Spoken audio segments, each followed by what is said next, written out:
194 karung bahan kimia berbahaya untuk tambang emas di Gunung Botak, Pulau Buru, disita polisi.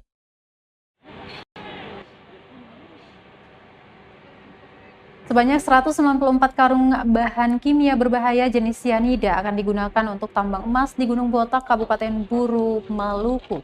Namun bahan kimia tersebut telah disita oleh polisi dan sudah diamankan di Mapolres Pulau Buru.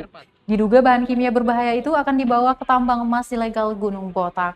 Kasat Reskrim Polres Pulau Buru Ibtu Henry Dwi Azari saat dikonfirmasi melalui WhatsApp pada Rabu 29 September 2021 siang menyebutkan bahan kimia berbahaya tersebut dibawa menggunakan KM Dorolonda pelayaran dari Jakarta menuju Pelabuhan Amlea. Pihaknya sementara masih melakukan perkembangan kasus terkait siapa pemilik bahan kimia berbahaya tersebut.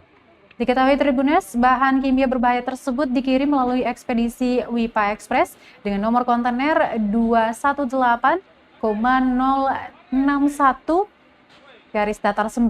Operasi penangkapan bahan kimia jenis karbon dan sianida dipimpin langsung Kasat Reskrim Polres Pulau Buru Ibtu Henry Dwi Azari.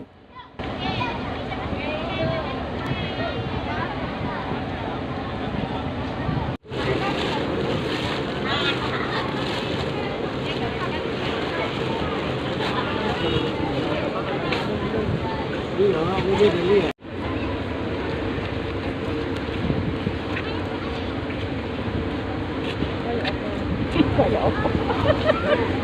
Kayak apa?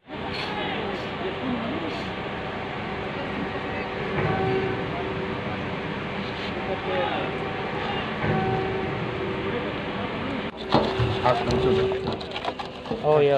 Terima kasih sudah nonton. Jangan lupa like, subscribe, dan share ya.